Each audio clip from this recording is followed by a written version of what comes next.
Update. I forgave my cheating wife, but she just cheated again, so this time I went all out and took our house and kids while she was left helpless. I walked right into the room and they jolted. In fear, my wife immediately pulled the covers up to hide her body and her face. The guy with her seemed incredibly confused. I wasn't convinced that he didn't know he had been sleeping with a married woman all this time. He was only shocked that I was around when she had probably guaranteed him I wouldn't show up. He started to wear his clothes, and my wife just hid beneath the covers as I stood in the doorway. I really didn't know what to do.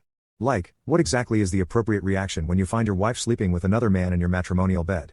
Well, I figured out what my body thought was the appropriate reaction. The man, now with his pants on and trying to button up his shirt, walked towards the door to leave the room, and I slugged him. I didn't even think about it before I did. I just gave him a solid hook to the jaw, and he fell back onto the bed. My wife yelled when she felt the impact. The guy rubbed his chin and touched his busted lip to look at the blood, and he stood up again. This time I let him pass, and I heard his car start up a minute later. I should have done more than just that, but 1, I could have unalived him with the way I felt, and 2, I didn't want to waste all my energy on him when my wife was the one with the burden of faithfulness. I mean, I felt so goddamn stupid. I had really let this woman cheat on me twice, or at least twice, and this second guy was a recurring thing. I really should have cut her off when I had the chance, new baby or not. I ripped the covers off her so I could see her face and her body.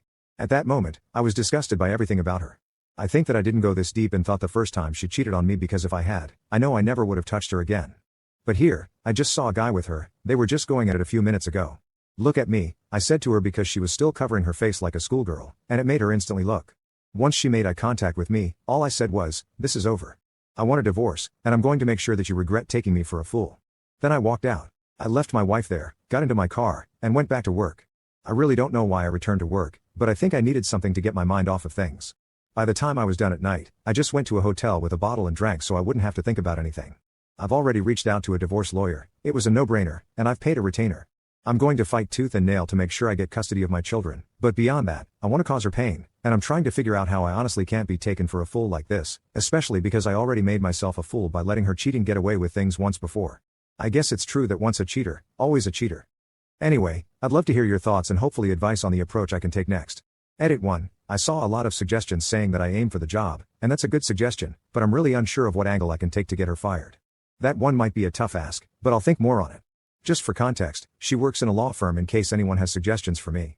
Edit 2. I saw a suggestion about getting her in trouble by deleting important files she has access to or leaking confidential info.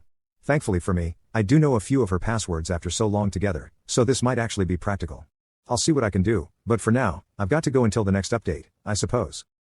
Update 1. I'm really happy as I'm writing this update because the divorce proceedings have finally concluded between I and my ex-wife Grace.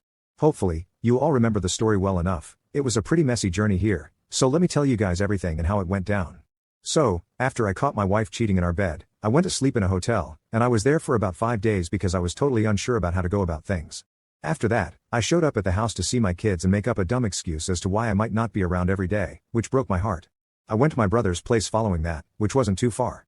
I had to tell my workers I wasn't feeling great, and I didn't show up until the next week.